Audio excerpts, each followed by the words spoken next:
நடைபெற்றுக் கொண்டிருக்கின்ற அந்த கோல போட்டிகளை நடத்துகின்ற விழாவாகும்.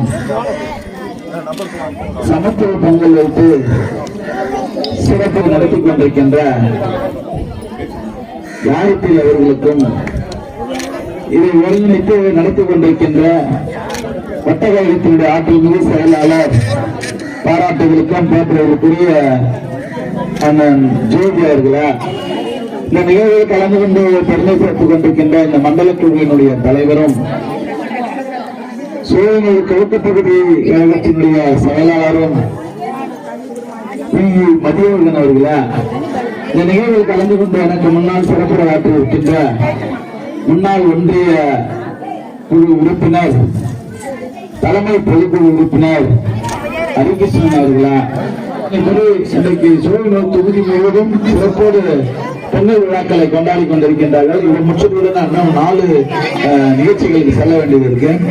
இதெல்லாம் தமிழ்நாட்டுடைய முதலமைச்சர் இந்த பொங்கலை சிறப்போடு மக்கள் கொண்டாட வேண்டும், பொங்கலுக்காக ரொம்ப ஜாலியா ரொம்ப மகிழ்ச்சியா இருக்கணும்னு 3000 ரூபாய் கரும்பு, புடவை வீட்டுகள், சர்க்கரை போன்ற பொருட்கள் அடங்கிய தொகுப்பையும் 3000 ரூபாயும் காருக்கு எல்லாருக்கும் வழங்கினாங்க. பெரிய மகிழ்ச்சியான செய்தி அது.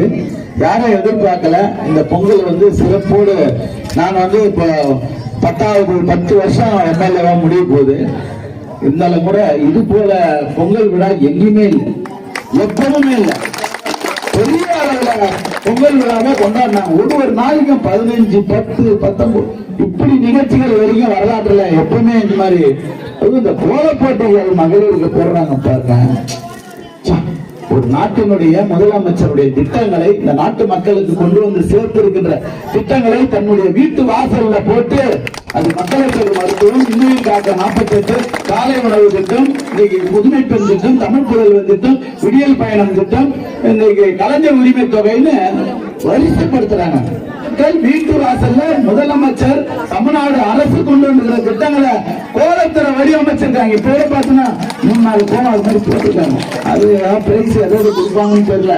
அந்த விஷயத்துல நான் வரல. ஃபர்ஸ்ட், செகண்ட், தேர்ட் நமக்கு வேணாம். எனக்குதான் பண்ணாலும் பக்கத்து வீட்டுக்காரம்மா விட முனியம்மா விட நம்ம போட்டுருந்தோம், அந்த மகளிர் சுய குழுக்களை விட நாம் போட்டிருந்தோம் அப்படின்னு ஒரு வைராக்கியம் ஒரு வாழ்க்கையில அது இருக்கணும். ஆனா அது பொறாமையா இருக்கிற போட்டியா இருக்கலாம். அந்த போட்டி போட்டு நீங்க எல்லாம் பாருங்க, இந்த தெருவிலேயே இவ்வளவு கோலம் இருக்கு.